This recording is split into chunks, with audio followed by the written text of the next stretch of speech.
and watching what's going on and having to react to a lot of blood and fear, and it's something that I've not done before. JP and Skip, who've done all these films as props guys, they came to me the other day and said this is definitely the bloodiest Scream movie they've seen. It's been a little bit difficult for me at times because we're going into these beautiful homes, like this beautiful home here, and then we're doing serious damage, and we do it in the same way as kind of almost like a forensic way. We think about where the person got injured and what they went through and how arterial was the spray, because it's not just a case of just dumping some blood on the floor.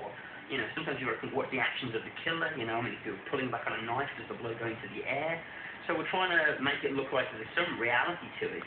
But it means, you know, you imagine walking into a house with a white sofa and a white carpet and books and a TV and someone saying, right, just go for it. And you're going, seriously? You want me to just, that's okay? And like, yeah, more. And you're going, that's okay?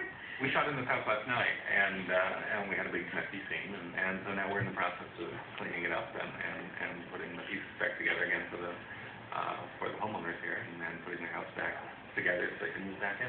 This process of finding all the locations is sort of a long one, involves a lot of driving around in vans and looking at something here, and then driving an hour away to look at something over there. And it was in California, now in Michigan, and what I spent a lot of time doing was helping to figure out how to accomplish that and what we would be able to find here that would work.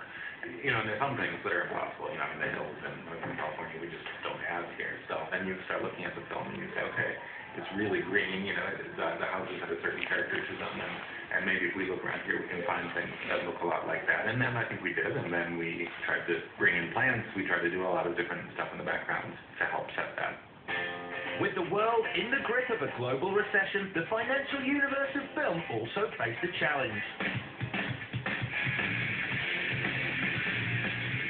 While the trilogy has been mainly shot in California, Wes Craven and his team settled upon a vibrant university town in Michigan to base the latest release. Less costly than the Golden State, and with better tax incentives, the dollars saved could be plowed into the movie itself. I'm really proud of the fact that Scream is being filmed in Ann Arbor, and I think that the students are really excited about it, and a lot of us walk by the scenes, and it just brings a lot of energy into the community. The thing about Scream, what I like about it the most, is that not only is it kind of like a grotesque, sort of scary film, but it's also a psychological thriller.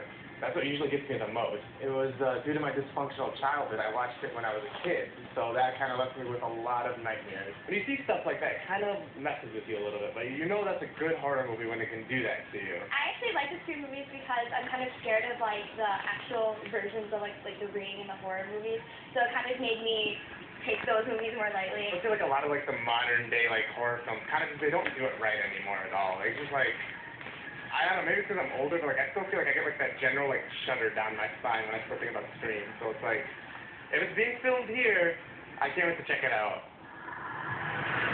I'm Nina Tarnowski, and I'm a production assistant. We are on day 55, and I help get the actors out of trailers and onto set, call rolling. There are days when I can't imagine doing this for the rest of my life. And there are days when I think it's really great, and it's a really unique experience, and I wouldn't give this summer up for the world. Very good. My second big-time prop master position was on Scream 1. And then by now, I can just walk up to Wes. I can ask him things in difficult times, in difficult positions. He can ask things of me and look at me like, can you get it? And it's just like a look, you know, and we know. So if it's something that can't be done, and I say, I'm sorry, he knows that it can't. And, you know, it's kind of my baby. I wouldn't want anybody else to have done this one, because I've done the other three, and I kind of feel like I know the characters, and I know the props, and I know, you know, how the blood and all the things that we need to use work on camera. So it so happens that this one's my baby. During one of the takes, Wes